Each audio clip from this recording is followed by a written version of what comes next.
현재 붕괴 건물 26층에 있는 것으로 확인된 매몰자 1명에 대한 구조 작업을 이어가고 있습니다.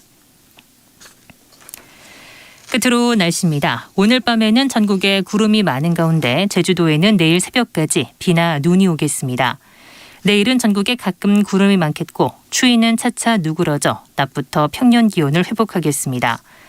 내일 아침 최저 기온은 서울이 영하 5도 등 전국이 영하 12도에서 0도로 오늘보다 1도에서 3도 정도 높겠습니다. 내일 낮 최고 기온은 서울이 5도 등 전국이 3도에서 10도로 오늘보다 3도에서 5도 정도 높겠습니다. 서울과 일부 경기 내륙, 강원 영동, 전남 동부, 영남권을 중심으로 대기가 매우 건조하겠습니다. KBS 제일 라디오 10시 뉴스를 마칩니다. 지금까지 아나운서 장수연이었습니다. KBS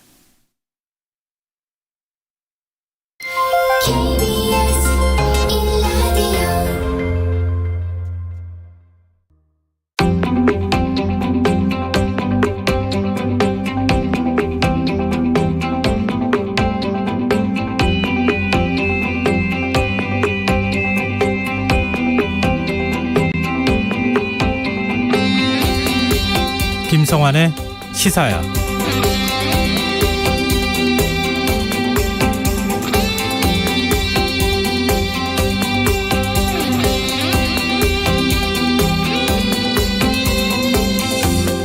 안녕하십니까. 시사평론가 김성환입니다. 오미크론 변이 바이러스 확산세가 거세지면서 이달 말 하루 신규 확진자 수가 13만에서 17만 명에 이를 수 있다는 방역당국의 예측이 나왔는데요. 이런 추세라면 코로나19 확진으로 투표권을 행사하지 못하는 유권자가 수십만 명에 이를 수 있다는 우려가 나오고 있습니다. 지금으로선 사전투표일 이후에 확진되거나 자가격리될 경우 사실상 투표에 참여할 방법이 없기 때문인데요. 이런 상황 어떻게 봐야 할까요? 오늘 국회에서도 확진자 투표 문제가 도마에 올랐습니다. 정은경 질병관리청장은 확진자의 현장 투표 가능성을 열어놓고 여러 방안을 검토하고 있다, 이런 입장을 밝혔는데요. 정치권에서는 차를 타고 투표하는 드라이브 스루 투표나 확진자용 투표소를 따로 만드는 방안이 거론되고 있다고 하죠.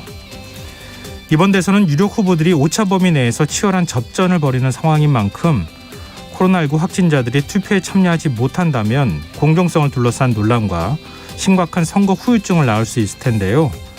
바이러스가 국민의 기본권마저 침해하는 일이 없도록 방역당국이 철저한 대책을 마련해야겠습니다. 자세한 소식 잠시 후 뉴스아에서 자세히 살펴보겠습니다. 정부가 오는 10일부터 코로나19 대응 방식을 사실상 셀프 방역 체계로 전환할 예정입니다. 고위험군이 아닌 일반 확진자, 그러니까 무증상 경증 환자들은 스스로 건강 상태를 체크하고 필요할 경우에만 비대면 진료를 받을 수 있다고 하는데요. 사각지대에 대한 우려는 없는지 더 깊이 있게 들여다보는 인터뷰 시간에서 전문가와 이야기 나눠보겠습니다. 정치인의 시각으로 국회 움직임을 통찰력 있게 분석해보는 시간이죠. 여의도 인싸. 오늘은 대선이 30일 앞으로 다가온 상황에서 선거 판세를 가를 변수는 뭐가 있는지 깊이 있게 토론해보겠습니다. 김성환의 시사에는 청취자 여러분들의 관심과 참여 기다립니다. 방송 내용과 관련해 의견 있으신 분들은 문자 보내주십시오. 당첨된 분들께는 모바일 상품권 보내드릴 텐데요. 참여하실 번호는 샵 9730이고요. 짧은 문자는 50원, 긴 문자는 100원의 이용료가 부과됩니다. 콩 게시판을 통해서도 무료로 참여하실 수 있고요. 콩 어플리케이션과 KBS 일라디오 유튜브 채널을 통해서도 저희 방송을 실시간으로 시청 또 참여하실 수 있습니다. KBS 일라디오 김성환의 시사야. 그럼 지금 시작하겠습니다.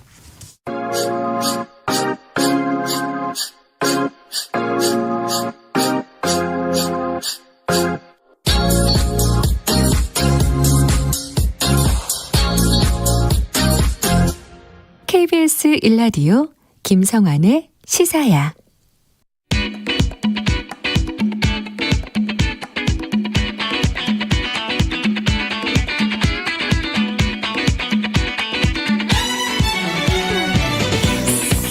오늘 놓쳤던 뉴스 꼼꼼히 정리해드리는 뉴스야 시간입니다. 김민하 시사평론가 나와 계십니다. 안녕하세요. 안녕하세요. 네, 오늘은 국회 소식부터 좀 살펴봐야 될 것 같은데 지금 앞서 오프닝에서도 잠깐 말씀을 드렸던 것처럼 국회 보건복지위 전체회의에서 코로나19 확진자 대선 현장 투표 문제가 논의가 됐다고요? 그렇습니다. 지금 더불어민주당하고 국민의힘이 공히 이 대선에서 코로나19 확진자들의 투표 대책이 필요하다 이렇게 얘기를 하고 있는데요. 네. 지금 선관위 방침을 보면은 사전 투표를 이 사전 투표일 이전에 확진 판정을 받은 유권자 중에 자가격리돼 있는 사람들은 오는 9일에서 13일까지 거소 투표 신고를 지자체에 하게 되고요. 그러면 이제 우편으로 투표를 할 수 있게 됩니다. 네. 근데 이제 거소 투표 신고 기간이 지난 뒤에 확진 판정을 받았다라면은 생활치료센터에 입소해가지고 특별 사전 투표소에서 투표를 해야 되는데요. 이 사전 투표일 이전에 확진 판정을 받은 유권자 중에 그러니까 입소하고 있는 사람들은 이걸 활용해서 투표를 할 수가 있다 이런 얘기인 것이죠. 네. 확진자는 아닌데 밀접 접촉적으로 자가격리 대상으로 분류된 사람들도 지자체의 허가를 받으면 일반 투표소에서 투표를 할 수 있는 길이 있는데 이 경우에 일반인 투표 종료가 끝난 이후에 별도로 마련된 임시 기표소에서 투표를 할 수 있다. 그러니까 오후 6시 이후에 할 수 있다. 여기까지는 이제 투표를 할 수 있는 길이 열려 있습니다. 네. 문제는 사전 투표일 이후에 확진 판정을 받은 유권자들인데요. 그러니까 다음 달 6일부터 투표 당일인 9일 사이에 확진 판정을 받은 사람이라면 지금 투표할 방법이 현행 선관위 지침상으로는 없다는 거죠. 지금 하루에 한 확진자가 4만 명 정도, 4만 명 가까운 숫자가 이미 나오고 있는데 네. 선거일이 가까운 시점에는 이렇게 되면은 수십만 명이 투표권을 행사하지 못하는 거 아니냐 이런 얘기가 나오고 있기 때문에 대책이 필요하다라는 거죠. 네. 요즘 문제가 있네요. 그렇죠. 선관위 차원에서도 여러 가지 대비를 좀 해야 될 상황인 것만은 분명해 보입니다. 그렇습니다. 예. 근데 민주당 김성주 의원의 발언이 논란이 됐다고 하는데 어떤 얘기입니까? 이 김성주 의원이 여당의 이제 복지 여당 간사거든요. 네. 근데 이 질의 과정에서 이렇게 얘기를 했습니다. 야당 의원들이 확진자가 늘어난 거에 대해서 정부 탓을 하는 것 같은데 이 확진자 관리를 잘 해서 빨리 치료하도록 하고 이 보건당국에서 오히려 여당 후보를 찍도록 관리를 잘 해줘야 된다. 이렇게 얘기를 한 겁니다. 네. 그러니까 왜 이렇게 얘기를 했는지는 뭐 이유는 알 수가 없는데. 정색하고 한 얘기예요? 약간 농담적으로 한 얘기로 보이는데 네. 아무래도 이런 얘기를 정색하고 할 수는 없겠죠. 네. 이 질의하는 과정에서. 네. 근데 여기에 대해서 이제 야당 간사인 강기용 의원이 지금 여당 후보 찍도록 해달라고 한 거는 선거법 위반이다. 여기에 대해서 사과를 하고 속기록에서 삭제해달라 이렇게 요구를 했습니다. 네. 그래서 오전 질의가 끝나고 나서 의사진행 발언을 통해서 이 김성주 의원이 오해를 살 만한 이런 여당 야당의 표현을 한 것은 유감이다. 오해가 없도록 양해해달라. 이렇게 이제 해명을 했는데 네. 이 진이라는 것은 이 국민의힘이 너무 이 문제를 정치적으로 이제 공격을 해서 그 부분에 대해서 이제 좀 그렇게 하지 말아달라는 취지로 얘기를 한 건데 아무튼 표현이 잘못됐다라고 얘기를 하고 있습니다. 네, 뭐 어찌됐든 본인 스스로가 인정을 하고 속기록에서 삭제가 됐다니까 뭐 한편으로는 다행이다 이런 생각이 드네요. 그렇습니다. 이 발언 하나하나가 굉장히 중요한데요. 이런 상황에서. 특히 선거와 관련된 발언들은 그렇죠. 항상 이렇게 뒷말이 나오기 때문에 네. 좀 조심을 해야겠죠. 네. 그리고 김부겸 국무총리 오는 15일까지 코로나19 확진자 투표 방안을 마련하겠다 이런 입장을 밝혔네요. 그렇습니다. 김부겸 총리는 이 국회 예결산특위 전체 회의에 이제 추경안 심사를 위해서 출석을 했는데요. 말씀하신 대로 오는 15일에 선거관계 장관회의에서 최종 결정해서 어떻게 투표를 할지에 대해서 안내를 드리겠다라고 얘기를 했습니다. 그리고 이 국회 보건복지 전체 회의에 나온 권덕철 보건복지부 장관의 경우에는 투표소에서 개인 보호구를 입거나 뭐 드라이브 스루 방식을 활용하는 등의 참정권 보장을 위한 그런 방법을 선관위하고 검토를 하겠다. 이렇게 얘기를 했습니다. 네. 그리고 국회 예결위에서는 추경 예산안 규모를 두고 홍남기 경제부총리와 여당 의원 간의 공방을 벌이는 장면이 있었다고요. 그렇습니다. 지금 여야가 다 이제 추경 규모를 증액을 해야 된다. 이 주장을 하고 있는 상황 아니겠습니까? 네. 그래서 홍남기 부총리가 여기에 대해서 답을 한 건데요. 정부가 제출한 규모의 2~3배는 아무리 여야가 협의했다 하더라도 재정당국으로서는 받아들이기 어렵다. 이렇게 얘기를 한 겁니다. 네. 여기에 대해서 강민정 의원의 경우에는 행정부 관료가 민주주의의 기본 원리를 근본적으로 부정하는 발언한 거 아니냐라고 비판을 했는데요. 홍남기 부총리는 왜 이게 민주주의 자체를 부정하는 발언이냐라면서 정부는 국회의 이 증액에 대해 동의권으로 견제하도록 입법부와 행정부의 상호 견제가 보장되어 있는 거 아니냐 이렇게 또 반박을 했습니다. 네. 즉 헌법 57조에 국회는 정부의 동의 없이 정부가 제출한 지출 예산 각항의 금액을 증가하거나 새 비목을 설치할 수 없다 이렇게 규정됐기 때문에 네. 이 입법부의 이러한 주장을 당연히 이제 뭐 받아들이지 않을 수도 있다 이런 주장을 지금 하고 있는 거죠.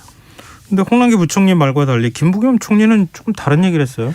그렇습니다. 김부겸 총리도 예결산특위 전체회의에 출석을 했는데 지난 2년이 넘는 동안 우리 국민의 생명과 안전을 위해서 소상공인과 자영업자분들이 희생했기 때문에 합당한 지원이 필요하다라고 국회가 뜻을 모아준다면 네. 정부는 합리적 방안을 도출하는 데 최선을 다하겠다.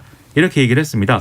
즉 여야가 추경 증액을 요구를 합의를 해서 하면 이 사실상 국회 요구를 받아들일 수 있다. 이런 입장을 밝힌 것이기 때문에 좀 정부의 입장이 달라질 수 있을지가 좀 주목이 됩니다.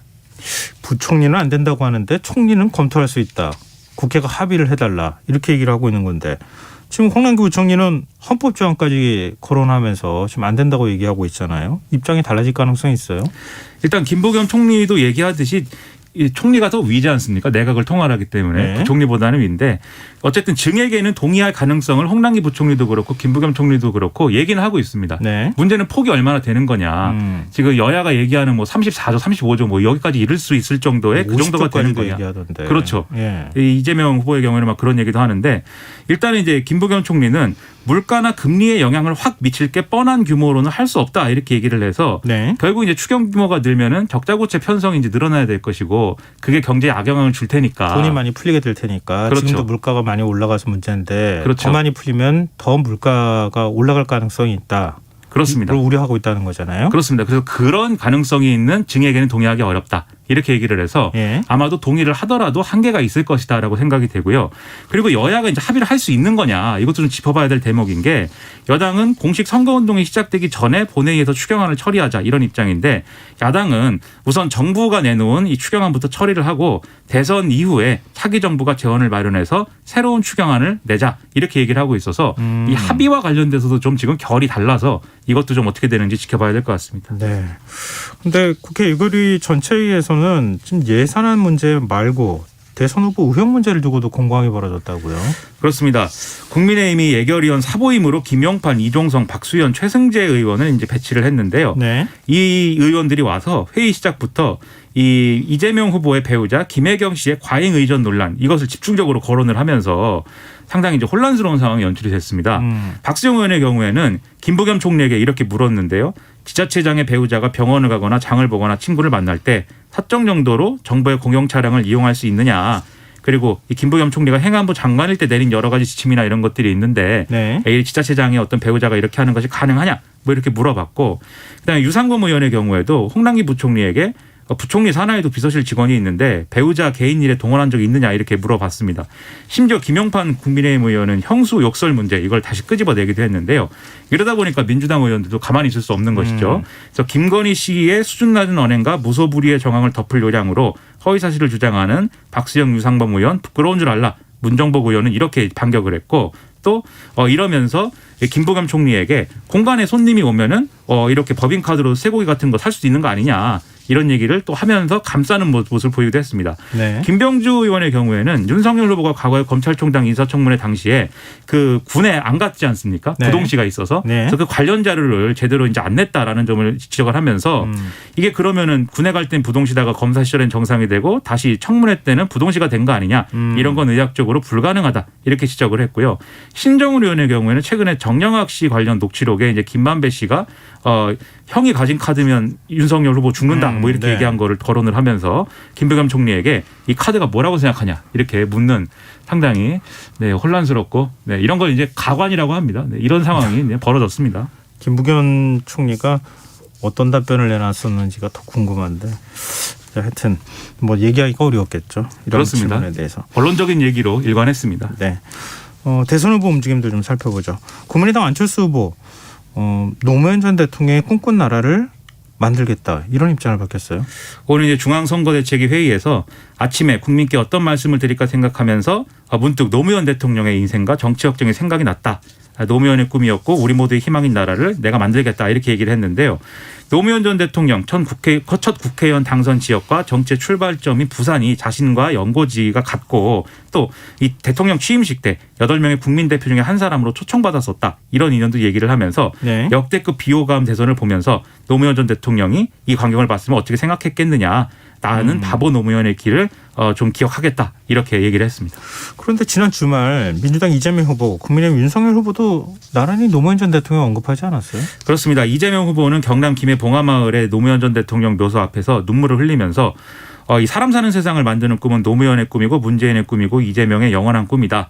이 반칙과 특권 없는 사람 사는 세상 이재명이 반드시 완수하겠다. 이렇게 다짐을 했고요. 네. 윤석열 후보는 5일 날 제주 해군기지가 있는 강정마을을 찾아서 이 제주 해군기지는 국가의 필수적 요소다. 무장과 평화가 함께 있는 것은 잘못이 아니다라는 노무현 전 대통령의 발언을 얘기를 하면서 강력한 힘을 바탕으로 한 자주국방과 평화의 서막을 열었다. 이런 고뇌와 결단을 가슴에 새긴다. 이렇게 얘기를 하면서 잠시 목이 메어하는 울컥하는 그런 모습도 노출했습니다. 지금 여야 후보를 막론하고 구 노무현 전 대통령을 언급하는 이유가 뭐예요? 일단 이 이재명 후보의 접근에 대해서는 우상호 의원이 선대위 총괄본부 선대본부장이지 않습니까? 네. 기자들에게 설명을 했는데 문재인 대통령을 지지하지만 이재명 후보를 지지하지 않는 사람들에게 이런 모습을 좀 보여준 게 아니겠느냐 이렇게 설명을 했고요.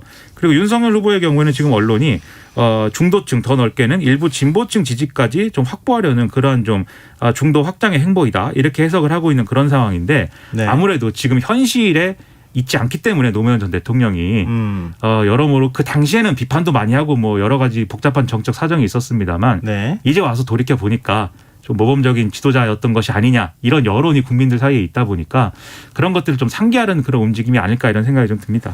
뭐 이재명 후보가 김종인 전 총괄 선대위원장과 만나는 거나 뭐 그리고 또 오늘도 그렇죠. 이상돈 전 의원 그리고 윤여준 전 환경부 장관 만난 것도 같은 연장선에 있다고 봐야 되겠네요. 중도층을 확장하고 심지어는 보수층에까지 좀 이렇게 지지를 호소하겠다 이런 전략까지 가는 거죠. 중도 부동층 표심을 두고 여야 모두 지금 경쟁을 벌이고 있다 이렇게 보면 되겠군요. 중원을 둘러싼 격돌이 이루어지고 있습니다. 네. 자, 오늘 뉴스 여기까지 하겠습니다. 지금까지 김민아 시사평론가였습니다. 고맙습니다. 고맙습니다.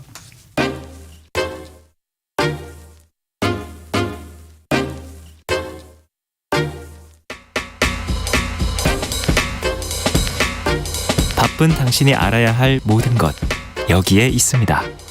KBS 1라디오 김성환의 시사야.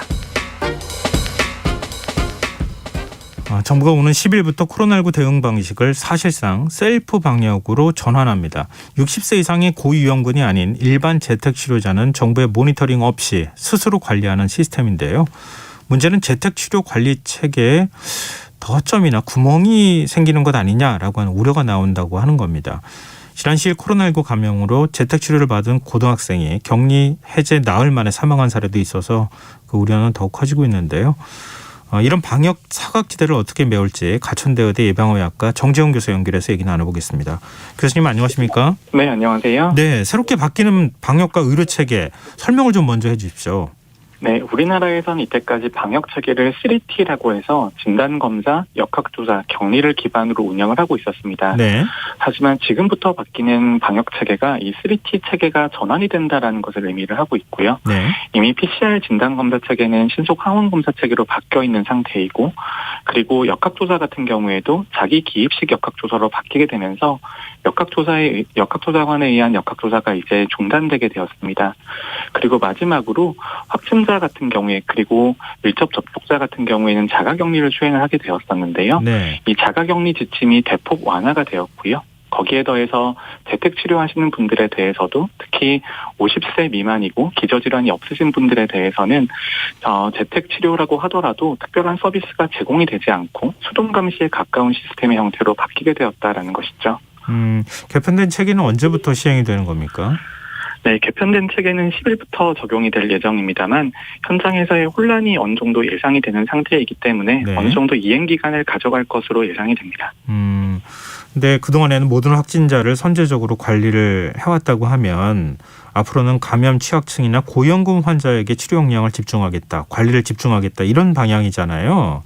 근데 교수님께서는 네, 그렇습니다. 이런 쪽이 방향상 맞다고 보십니까? 이런 방향을 맞다 틀리다라고 보기보다는 예. 지금의 상황에선 어쩔 수 없다라고 봐야 될 것 같고요.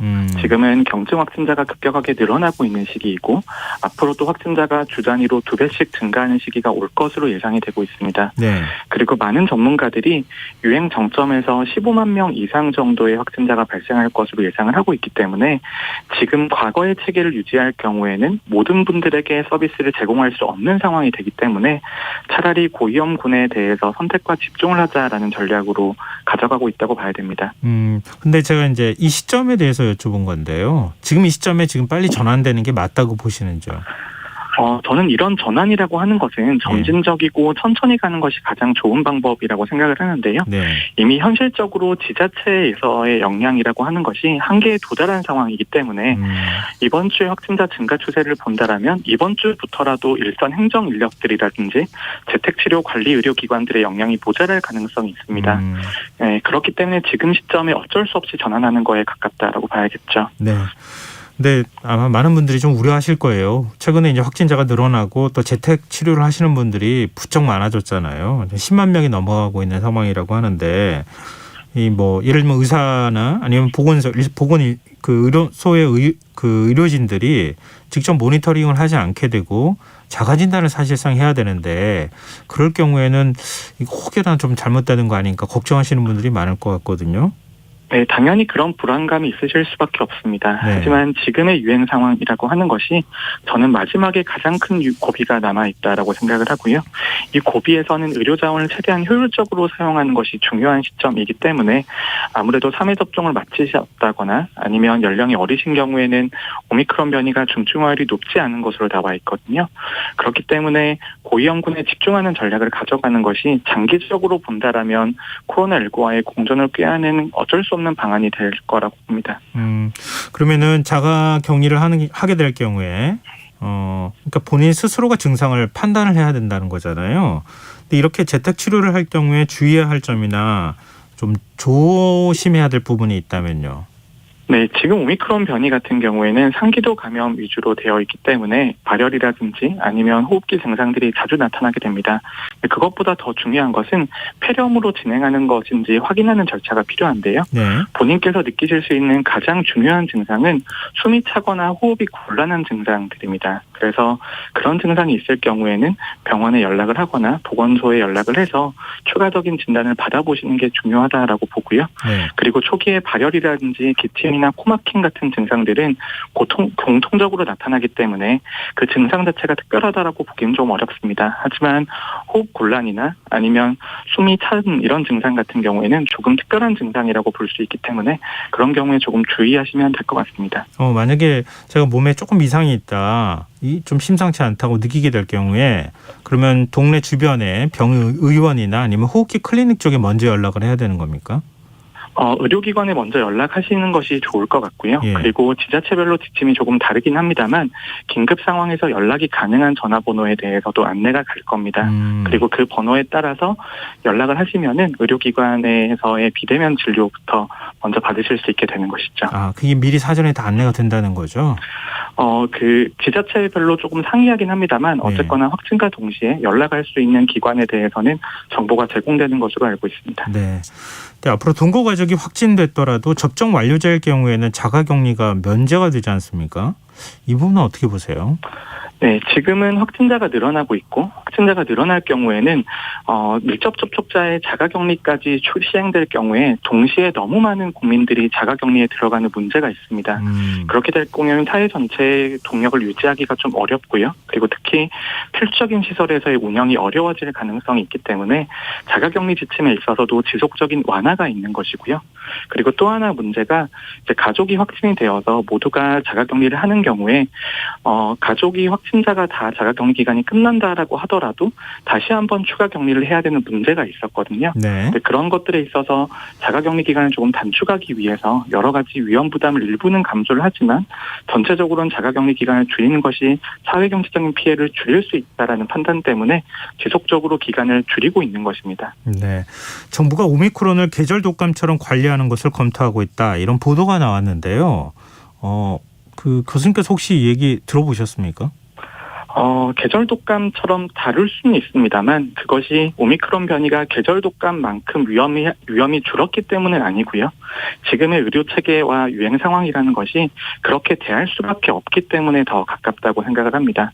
그래서 계절 독감이라고 하는 것이 기본적으로 사회적 거리두기라든지 다른 여러 가지 방역 정책을 하지 않는데, 하지만 오미크론 변이가 지금은 유행이 증가하는 추세이기 때문에 당분간은 여러 가지 사회적 거리두기라든지 방역 정책들이 수반이 되어야 된다라고 봅니다만, 하지만 저도 유행 정점이 지나가는 순간부터는 더 이상의 방역 정책이나 아니면 여러 가지 다양한 수단들이 좀 효과를 잃어버릴 수 있다라고 생각을 하고요. 그래서 장기적인 관점으로 본다라면 한 달에서 두 달 정도 유행 정점이 지나갔다라는 것이 확인이 되면 그때부터는 조금 덜 위험한 감염병으로 다룰 수는 있다고 생각합니다. 근데 지금 2월 말에 신규 확진자가 13만 명에서 17만 명, 3월 초에는 재택치료자가 한 100만 명까지 될 수도 있다, 이런 전망이 나오고 있는데요. 이게 언제가 정점을 지나는 겁니까? 네, 유행 정점을 예상하는 것은 매우 어려운 일입니다만 네. 지금 정부가 발표한 것은 2월 말에 어떤 지점을 지나갈 것이다라고 발표를 한 것이거든요. 그리고 다양한 전문가는 2월 말의 지점이 유행 정점이 아닐 가능성이 높다라고 생각을 합니다. 네. 그래서 3월 초가 되면은 그거 예상치보다도 조금 더 높은 유행 정점이 도달할 것으로 예상이 되고요. 그리고 유행 정점에 도달할 경우에는 아까 말씀드렸듯이 정부도 여러 가지 방역 정책에 있어서 완화 기조를 가져갈 수 있기 때문에 저는 그 정점의 상태에서 상당 기간 지나갈 수 있다고 생각을 하고요. 그렇다면 3월 중순이나 3월 말 정도까지는 매우 높은 수준의 발생이 유지가 될 수 있다고 봅니다. 교수님께서는 이건 시뮬레이션 하시잖아요. 네네. 시뮬레이션 하신 결과로 보면 한 3월 말쯤이면 정점을 지날 가능성이 있다 이런 말씀이세요? 3월 초에서 3월 중순 정도가 정점일 가능성이 높다고 생각을 하고요. 그리고 유행 정점에서 다시 한번 방역 완화라든지 이런 여러 체계에 있어서 변화가 있다라면 정점이 조금 길어지는 현상이 생길 수도 있다라는 의미입니다. 네, 지금 딱 단정적으로 지금 예측하기는 좀 어렵지만 그 사이에는 지금 거리두기 정책에는 큰 변화가 없을 가능성이 있겠네요. 유행 정점에 도달할 때까지는 지금의 정책을 유지를 하면서 일단은 지금의 중환자 진료 체계와 경증 환자 진료 체계가 버틸 수 있는지 확인하는 절차가 저는 매우 중요하다고 생각을 하는데요. 네. 만약에 유행 정점에서도 중환자 진료 체계가 버틸 수 있다라면 그것은 다음 단계로 나아갈 수 있는 좋은 신호라고 생각을 하고요. 그런 거에 대한 관찰이 반드시 필요한 시기라고 봅니다. 네, 알겠습니다. 오늘 말씀 여기까지 듣겠습니다. 말씀 고맙습니다. 네, 감사합니다. 네, 지금까지 가천대의대 예방의학과 정재훈 교수였습니다.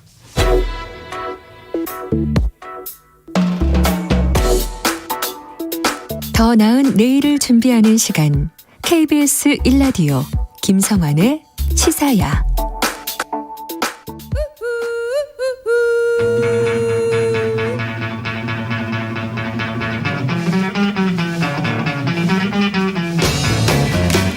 정치인의 눈으로 여의도 국회 움직임을 통찰력 있게 꿰뚫어보는 시간입니다. 여의도 인사이트, 줄여서 여의도 인사인데요. 민주당 신경민 전 의원 자리하셨습니다. 안녕하세요. 네, 신경민입니다. 안녕하세요. 국민의힘 선대위 상임공보 특보단장인 김경진 전 의원 나오셨습니다. 안녕하세요. 안녕하세요. 김경진입니다. 네, 이제 대통령 선거가 꼭 30일 앞으로 다가왔어요. 네. 이게 언제 이 날짜가 오나 싶었는데 한 달 정도밖에 지금 안 남았다고도 볼 수 있을 것 같은데요. 네. 근데 지금 이재명 민주당 후보하고 윤석열 국민의힘 후보 지지율이 그야말로 초접전 양상이다 이렇게 말해도 과언이 아닐 것 같아요. 여론조사 보면은 지금 다 오차범위 내에 상당수 여론조사가 들어가 있기 때문에 대선을 한 달 앞둔 판세 각 당에서 어떻게 보고 계시는지 먼저 말씀을 좀 듣고 싶습니다. 네, 여러분들이 다 보시는 대로 정말 박빙이고요. 세대와 지역으로 나눠봐도 네. 그렇고요. 세대도 어떤 때는 괜찮다가 또 어떤 때는 또 뒤집어지기도 하고 지금 그런 상황이거든요. 네. 예를 들어 20대, 30대 다 그렇고요. 지금 60대 이상만 조금 안정적이라고 그럴까? 비슷한 궤적을 보이고 네. 세대도 막 바뀌고 지역도 오르락내리락 합니다. 그런데 이제 호남을 다들 유의해서 보잖아요. 근데 이제 호남이 왔다 갔다 하는데 하여튼 지금 알 수 없는 일들이 벌어지고 있고 또 한 가지는 무응답층 그러니까 여론조사에 불응하는 여론조사 응답률이 대개 10% 이하인 경우도 있고 네. 많아야 15%거든요. 네. 그러니까 여론조사에 응하지 않겠다고 자발적으로 얘기하는 층이 사실은 80% 정도라고 봐야 됩니다. 네. 80%의 사람들을 우리가 이제 과학적으로 여러 가지로 유추해서 여론조사를 내놓는 건데 이 여론조사의 기법상으로 봐서 무응답층이 너무 많아요. 90%를 넘는 경우도 있고 이러기 때문에 사실 박빙 속에서도 뭔가 밑에서는 뭐가 끓고 있지 않느냐라는 생각들을 하는데 그것을 알 수 있는 방법이 굉장히 제한적입니다. 그런 점이 하여튼 그런 걸 감안해서 보더라도 세대도 움직이고 지역도 움직이고 굉장한 박빙이고 이런 대선은 사실 좀 우리가 본 적이 없습니다. 막판까지 결과를 예측하기 어려운 선거다 이렇게 말씀해 주셨는데요. 또 응답하지 않는 층이 또 숨어 있는 층이 있을 수 있기 때문에 뭐라고 장담하기 어렵다 이런 진단해 주셨어요. 김경진 전 의원님 어떻게 보세요? 우리 신 선배님 말씀에 제가 조금만 보충해서 더 드리면 네. 다행인 것은 이번 대통령 선거에서는 과거에 비해서 상대적으로 지역구도가 좀 깨지는 경향이 분명히 있는 것 같아요. 네. 그러니까 대구 경북에서도 이재명 후보 지지가 과거보다는 훨씬 많이 나타나는 것 같고요. 네.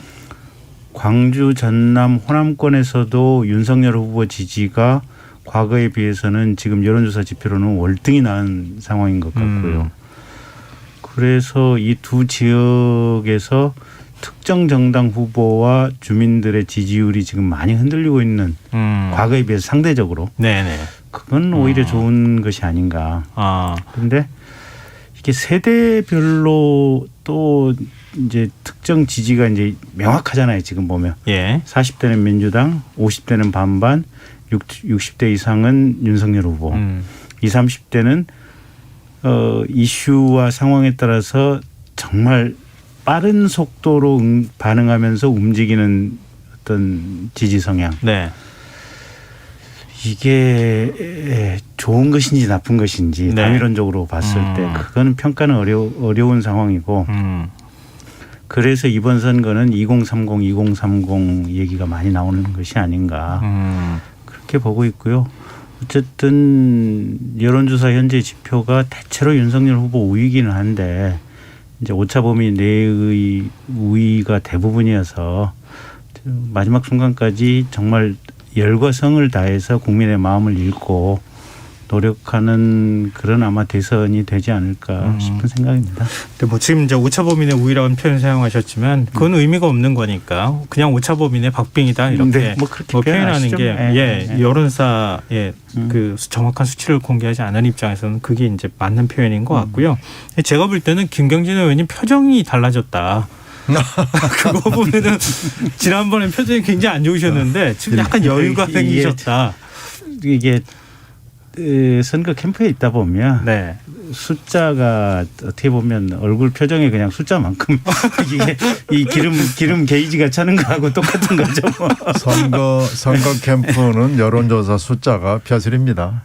그렇죠. 그렇죠. 그게 완장이고 벼슬이고 계급입니다. 근데 어찌됐든 그래서 하여튼 뭐 오차범위 내건 뭐건 간에 네. 숫자가 조금이라도 많이 나오면 다들 기분 좋아하고요. 네. 내려가면 다들 어깨 쳐지고 그렇습니다. 참 어찌 보면 이거 선대위 뭐 정치인들이죠. 정치인 입장에서는 참 잔인한 계절이다. 선거라는 게 이렇게 마음 졸이면서 이런 그 시간이라는 게 참 힘들겠구나 이런 생각을 또 다시 하게 되는데요. 지금 이제 한 달 앞둔 판세 어떤 변수들이 있을까 이걸 좀 얘기를 해봐야 될 것 같아요. 대신 뭐 이제 TV 토론 국면이 시작이 된 거잖아요. TV 토론을 이제 과연 얼마나 어떤 형식으로 앞으로 몇 번 할 것이냐 이게 중요한데 일단 기자협회가 주최하는 TV 토론 이거 11일로 일단 확정이 된 겁니까? 합의가 된 겁니까? 예, 합의 확정됐습니다. 오늘 최종적으로 약속을. 일단 합의는 됐지만 네. 뭐 내일 정도 또 봐야죠. 근데 지금 합의하는 과정은 그렇게 매끄럽지를 못했어요. 원래 8일 날 하기로 했는데 이게 제가 이걸 안 여쭤볼 수가 없어요. 윤석열 후보가 직접 얘기한 건 아니니까 제가 윤석열 후보라고 말하기는 좀 어렵지만 지금 이제 실무팀에서 왜 이렇게 여러 가지 이유를 얘기를 합니까? 그러니까 기본 핵심이 저거였죠. JTBC 한 군데를 통한 중계보다도 많은 방송사를 통해서 중계를 하도록 하자. 그게 핵심이었던 것 같아요.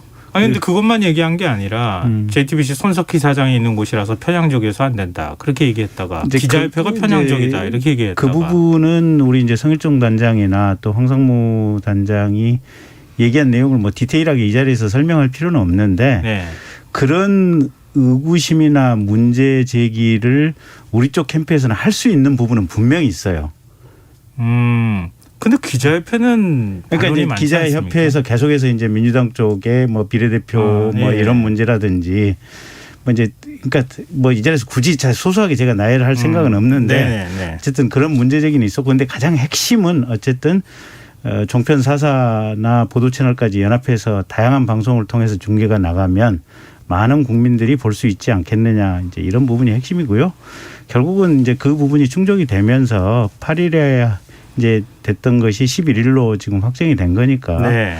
뭐 그게 큰 차이는 없지 않나 싶어요. 보면 일단 신경민 전 의원님 의견 듣고 그다음에 얘기 네, 또 이게 뭐 하죠. 지금 기업이 주최를 하고 JTBC가 일단 주관을 하는 건데 사실 지금 국민의힘 쪽에서 시비를 걸지 않았으면 네.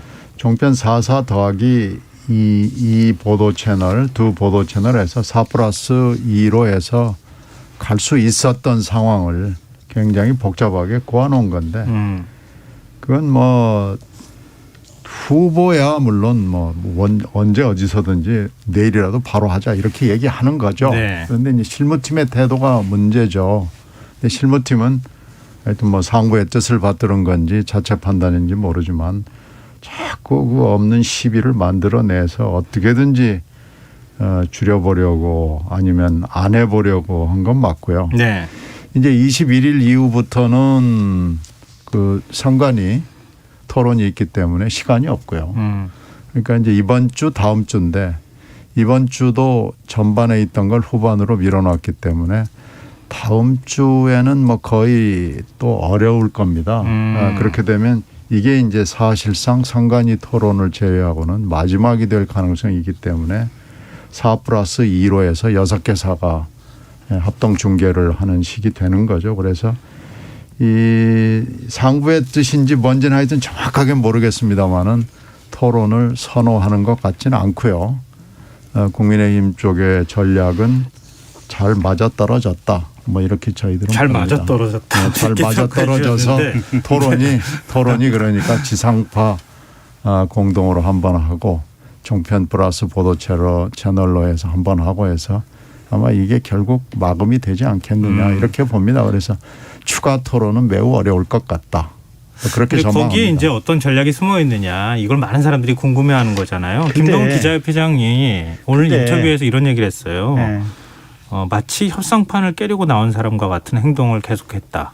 이 국민의힘 협상 실무팀 얘기를 하는 거예요. 성일종 의원이나 뭐 황상무 지금 이제 특보단장이죠. 얘기를 하는 것 같은데요. 그러니까 지금 이렇게 토론을 기피한다고 하는 부담도 안고 있음에도 불구하고 자꾸 토론 날짜를 뒤로 미루면서 조정하는 일종의 이제 부자 몸조심입니까? 아니면은 후보가 뭔가를 나가서 실수할까 봐 지금 그렇게 하는 겁니까? 아니 그런데 계속해서 지금 민주당이 했던 얘기들이 예. 윤석열 후보는 프롬프트 없이 말 한마디 못하는 사람이다. 프롬프트 없이 연단에 세워놨더니 2분간 벙어리더라. 원고 없이는 방송 마이크 앞에서 입도 못 대더라. 세상에 바보 중에 그런 바보가 어딨냐.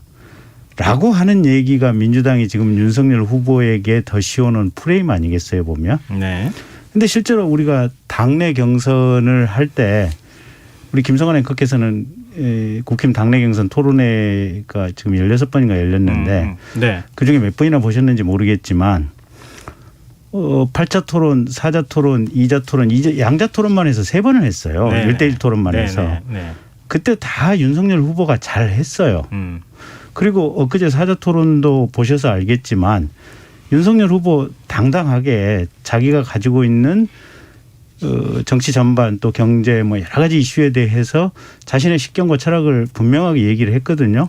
아니 그러니까 왜 날짜를 자꾸 조정하려고 하냐는 거죠. 그러니까 그렇게 윤석열 후보가 토론을 잘 하고 있는데 네.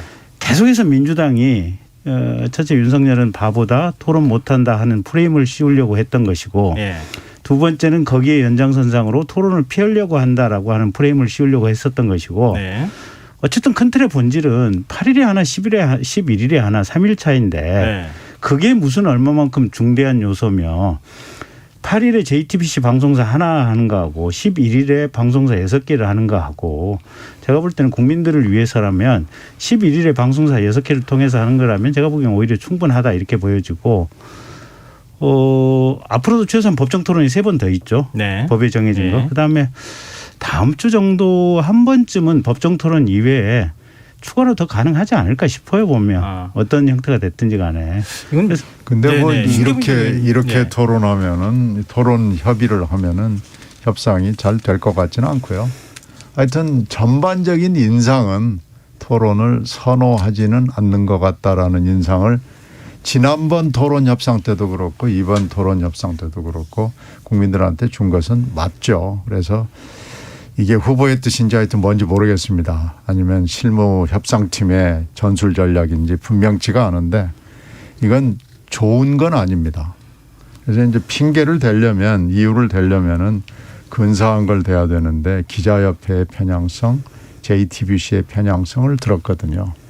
근데 이게 두 가지 이유가 전혀 맞지 않습니다. 그리고 있지도 않은 손석희 앵커를 듣는데 일본에 나가 있죠. 이 손석희 앵커가 하고 싶어도요. 방역 지침 때문에 와가지고 못합니다. 그러니까 그런저런 거 보면은 이유를 좀 근사한 거를 뭘 하나 만들어서 대면은 국민들이 고개를 끄덕거릴 걸 가지고 와야죠. 이렇게 하면은 아 이거 필연코 무슨 곡절이 있구나 뭐 이런 느낌을 주는 거죠. 그래서 그렇게 협상을 하는 건 저는 바람직하지 않다 이렇게 지적을 하는 겁니다. 네. 근데 여튼 11일 날 또 토론을 한번 보시죠 뭐. 어차피 확정된 거니까. 굉장히 자신감이 있어요. 아니 그러니까 그걸 보시면 되잖아요.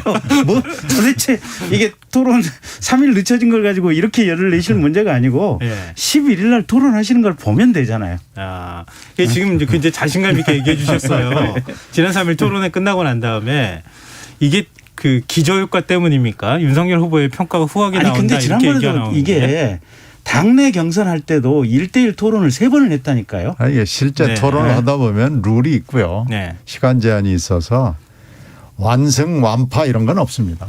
아니 그러면은 네. 제가 다른 데서 많이 얘기했을 테니까 우리 후보의 조금 약점은 요것 좀 고쳤으면 좋겠다. 이거 얘기해 주시면 어때요? 두 분이. 이재명 후보 아쉬운 점이 있었을 거고 윤석열 후보 아쉬운 점이 있었을 우리 거 후보는 아닙니까? 말이 너무 느려요. 아 윤석열 후보 말이 너무 느리다고요? 이게 말의 속도 스피드가 너무 느려요. 그래서 이게 보면 다른 후보들의 내용 똑같은 시간으로 본다면 다른 후보들의 내용 전달의 3분의 2가 안 되는 것 같아요. 굉장히 빨리 해도 느려요. 제가 보기에는. 그 고칠 수 있겠어요? 잘 안 돼요. 그러다 보니까 우리 후보가 이게 토론에 가면 좀 답답해하는 것 같아요. 예. 예, 이재명 후보는요. 이재명 후보는 말은 스피드는 뭐 빠르니까 그건 약점이 아니고요. 다만 이 토론은 사실은 내용도 내용이지만은 그에 앞서서 태도거든요. 그러니까 대통령다워야 됩니다. 네. 대통령답게 질문을 하고 해야 되는데 이제 본인의 말 실력을 너무 과신하는 경향이 좀 있는 거죠. 이제 그것이 장점이면서 사실은 약점입니다. 이 참 TV 토론이 어렵다는 걸 다시 이거 저도 이제 TV 토론을 보면서 평가를 하게 되는 입장이잖아요. 정말 어렵다. 그리고 국민의 마음하고 이게 후보 이미지하고 또 맞아야 되기 때문에 정말 어렵구나 이런 어렵죠. 생각을 하게 되는데. 근데 뭐 토론에서 완승한다고 해서 대통령 되는 것도 아닙니다. 또 그렇게 그리고 네, 트럼프하고 힐러리하고 했을 때요. 예. 그때 뭐 지금으로부터 뭐 4년여 전이니까 그때 우리 국민들도 많이 봤죠. 그래서 트럼프가 만판으로 깨졌거든요. 그때 그 여론조사를 보면 7대3 내지 6대4로 힐러리 클린턴이 이겼습니다. 그런데 이제 결과는 그렇게 안 된 거고요. 그런 토론이 미국 역사상 굉장히 많았습니다. 네. 아니 그리고 토론이라고 하는 것이 이제 지식의 경연장인데 아니 사실 제가 이제 뭐 국회의원도 하고 무슨 정치평론도 하고 뭐 방송을 하고 있지만 제가 서울대학교 교수님만큼 정치학에 대해서 깊은 이해가 있을까요? 네. 근데 문제는 이거예요. 서울대학교 교수님들 이 자리에 모셔놓고 방송을 하고 방송 토론을 하라 그러면 아마 저보다 못하시는 분들 많을 거예요. 보면 마이크 앞에 가면 머릿속에 하얘지고 아무 생각 아무 단어도 떠오르지 않으면서 뭐 이런 수도 있거든요. 보면. 그래서 토론 능력이라고 하는 것이 첫째 지식의 깊이를 나타내는 것도 아니고 두 번째는 대통령이라고 하는 국정 전반의 지도자는 네. 지식의 깊이만 가지고 대통령을 선택하는 것도 아니에요. 보면. 어떤 상황에서는 용기 있는 결단을 할 수 있는 사람이 필요한 것 같기도 하고요. 어떤 상황에서는 지식이나 용기가 없어도 국민들을 따뜻한 마음으로 사랑할 수 있는 이런 이 따뜻함이나 자유로움을 국민들이 갈망할 때도 있고요. 그래서 이 지도자의 능력이라는 것이 다양한 요소가 있는데 마이크 앞에서 말을 잘한다. 그 자리에서 상대방으로 1대1 토론하는데 잘 받아친다. 이게 지도자로서 능력을 판단하는 데 핵심이 될 수가 없는 부분이에요. 네, 알겠습니다. 일단 뭐 TV 토론을 계속 할 테니까 네. 뭐 그런 보시죠. 뭐 평가는 저희가 11일 날 보시면 되니까. 네. 네. 지금 여러분께서는 KBS 라디오 김성환의 시사야와 함께하고 계십니다. 여의도 인싸 국민의힘 선대위 김경진 상임공보특보단장 민주당 신경민 전 의원과 함께하고 있습니다. 어제 오늘 사이에 야권 후보 단일화 논의가 갑자기 수면 위로 올라와서 지금 확 불이 붙은 느낌이 들거든요. 근데 국민의힘에서 원래 우린 단일화 논의 뭐 안 한다, 관심 없다, 이준석 대표는 그렇게 얘기하다가 갑자기 원희룡 정책본부장 얘기 꺼내고 난 다음에 하루 사이에 지금 권영세 본부장 태도가 달라졌고요. 단일화 논의 어떻게 되는 겁니까? 지금 김민중 의원부터 먼저 말씀해 주시죠. 아무도 몰라요? 아무도 몰라요? 네. 그럼 지금 단일화에 대해서 공식적인 입장이 뭡니까? 하겠다는 건가요? 단일화 논의를? 아니 이제 공식적인 입장이라고 하는 게 결국 후보 입장이 공식적인 입장이라고 봐야겠죠. 네. 후보가 한국일보하고 인터뷰를 하면서 네. 배제할 수 없다. 네. 그러면 단일화에 대한 공식적인 입장은 배제할 수 없다가 공식적인 입장이겠죠. 뭐 열어두고 있다 이렇게 이해하면 되는 거죠. 있을 수는 있는 일이다. 있을 수 있는 일이다 정도인데 그러면 실제로 뭐 이걸 언제부터 단일화 논의를 시작하느냐. 예. 그 구체적인 계획 없어요. 거기다 특히 후보가 뭐라고 얘기를 했냐면 이건 안철수 후보와 윤석열 후보 1대1로 만나서 이건 결단을 할 문제다. 이렇게 얘기를 했기 때문에 네. 만약에 단일화가 이루어진다면 뭐 그런 방식이 되겠죠. 근데 이게 이제 그렇다고 해서 후보가 캠프나 아니면 당내의 여론이나 민심을 무시하고 이렇게 본인이 그 단일화를 하기도 쉽지 않은 상황일 거 아니에요, 보면. 네. 근데 그러면 캠프 아니나 당내의 의견은 어떠냐? 솔직히 반반이에요. 그러니까 이준석 대표 같은 사람은 단일화 절대 반대한다. 네. 아마 이번 주가 지나면 단일화의 단자 말도 안 나올 것이다. 지금 그렇게 얘기를 하고 있고. 네. 그런 이준석 대표의 입장에 동의하고 있는 캠프 내 관계자나 당 관계자들도 상당수가 있어요. 근데 반면에 반드시 정권 교체를 해야 되고 이 정권 교체를 반드시 그리고 안정적으로 하기 위해서는 단일화를 해야 된다라는 네. 의견도 또 있어요. 네. 그런 목소리를 원희룡 본부장이라든지 몇몇 분들이 냈죠. 네. 그리고 어쨌든 후보의 최종 입장은 배제할 수 없다. 그런 거고. 일단 뭐 그래서 탑다운 방식이 얘기가 되기도 하고 네. 이준석 대표는 11일이라고 마지노선을 얘기했는데 후보 등록 기간 마감일이 14일이니까 이게 또 마지노선이 될 수도 있을 것 같은데요. 근데 민주당은 네. 송영길 대표가 통합정부 구성안까지 얘기하면서 지금 책임 총리제 언급까지 했거든요. 안철수 후보 단일화 오히려 민주당이 하면 시너지 날 것이다. 이런 분석에 대해서 어떻게 지금 보세요? 보도는 뭐 송영길 대표가 아마 지금 몇 주 전에도 비슷한 얘기를 했어요. 네. 지금 많이들 다들 잊어버릴 것거나 간과를 해버렸는데 네. 사실은 송영길 대표나 후보 쪽에 어느 수준에서 뭐 얘기를 안철수 후보 쪽하고 얘기를 한 거죠. 아, 이미 안철수 후보 쪽에 얘기가 갔다? 네, 그렇죠. 뭐 한 건데 그게 네. 이제 보도가 되질 않았고 간과가 되고 뭐 그런 건데. 그러니까 제가 방송에 나와서 얘기를 한 적이 있는데 단일화는 지금 되게 대부분의 사람들이 단일화 그러면 윤난 단일화를 얘기하는데 네. 이안 단일화의 가능성도 정치의 세계에서는 가능성이 아주 없는 것도 아니다. 뭐 이런 얘기를 몇 번 했는데 아무도 네. 주목하지 않더라고요. 그러니까 뭐 그런 가능성이 있는데 이제 문제는 물론 현실적으로 정치적으로 봤을 때는 윤안 단일화가 성사 가능성이 높죠. 그런 점에서는. 네. 그러니까 그건 맞는데 지금 안철수 후보의 그 지지율이 이렇게 보면은 한동안 올라가다 다시 내려오는 거 보면은 역시 지지 기반이 윤안이 거의 비슷한 겁니다. 네, 그게 이제 정권 교체 여론조사의 숫자하고도 마저 떨어지고 네. 그런 점으로 봤을 때는 단일화를 얘기할 수 있는 여건이나 이 정치적 분위기는 지금 된 거죠. 그래서 이제 슬슬 얘기가 나오고 그러는 건데 단일화의 그 마감일이라고 그럴까요? 데드라인은 사실은 여러 개가 있고요. 지금 얘기하는 것은 단일화하면서 단일화만 있는 게 아니고 공동정부나 연립정부나 합당이나 뭐 여러 가지 네네. 형태가 있을 수 있고요. 네. 또 하나는 마감 시간은 결국은 투표 개시 직전까지입니다. 그러니까 알겠습니다. 3월 9일 새벽까지입니다. 지금 이재명 안철수 단일화 이거 불가능한 일 아니다 이렇게 말씀하시는 거예요? 혹시 말씀하실 건 없어요? 불가능한 일은 아니죠. 그것까지도 염두에 두고 있다 이렇게 봐야 되는 건가요? 국민의힘 쪽에서도? 근데 이제 확률론상으로는 매우 적은 확률일 것이다. 그렇게 보고 있는 거죠. 거기 하며 우리 쪽이 오히려 더 가능성이 있다 이렇게 말씀하시는 걸로 들리는데요. 그렇죠. 그러니까 네. 실제로 지금 뭐 지난번 17년도 대선 때 드루킹 문제라든지 또 토론회 당시에 문재인 후보한테 안철수 당시 후보가 뭐 약간의 모욕적인 토론석상에서 이제 대우를 당했다든지 네. 뭐 이런 느낌들.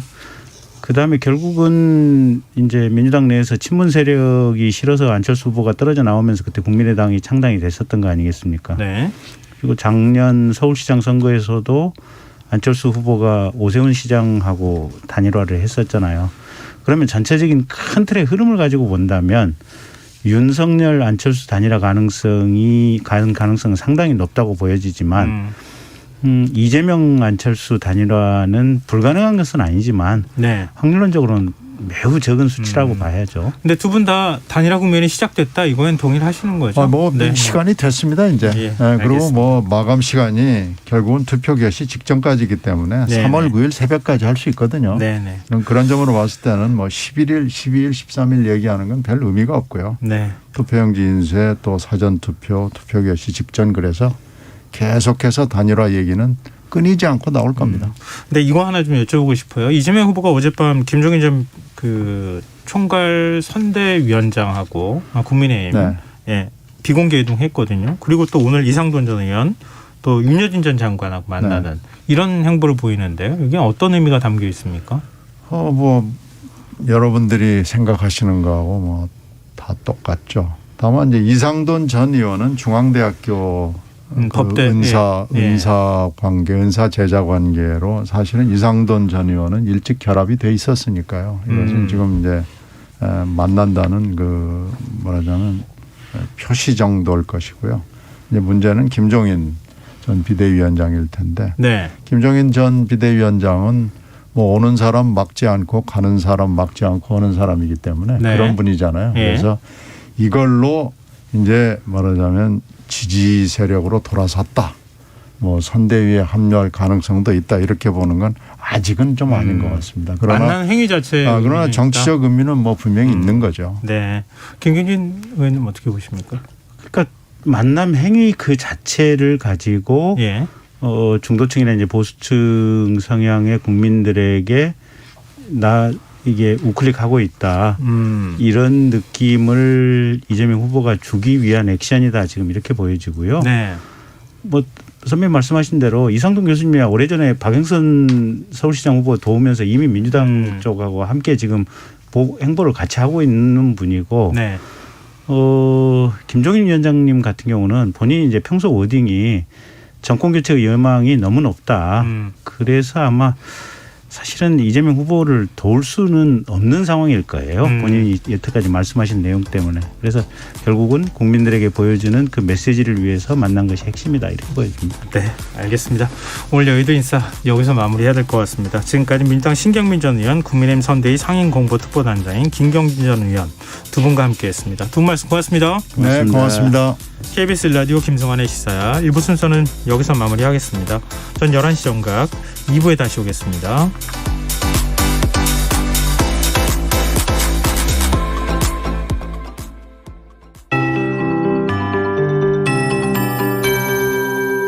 KBS 58분 날씨. 내일 전국이 가끔 구름 많겠고 새벽까지 제주도에 비나 눈이 오겠습니다. 내일 새벽까지 예상 강수량 5mm 내외, 예상 적설량은 1에서 5cm입니다. 경기 북부 동부와 강원대륙 산지를 중심으로 내일 아침 기온은 영하 10도 이하로 낮아 춥겠습니다. 기온이 차차 오르면서 내일 낮에는 평년 수준으로 회복하겠고 모레낮부터는 평년보다 높아져 추위가 점차 해소되겠습니다. 내일 아침 최저 기온 서울이 오늘보다 2.3도 높은 영하 5도, 전국이 영하 12도에서 0도의 분포를 보이겠습니다.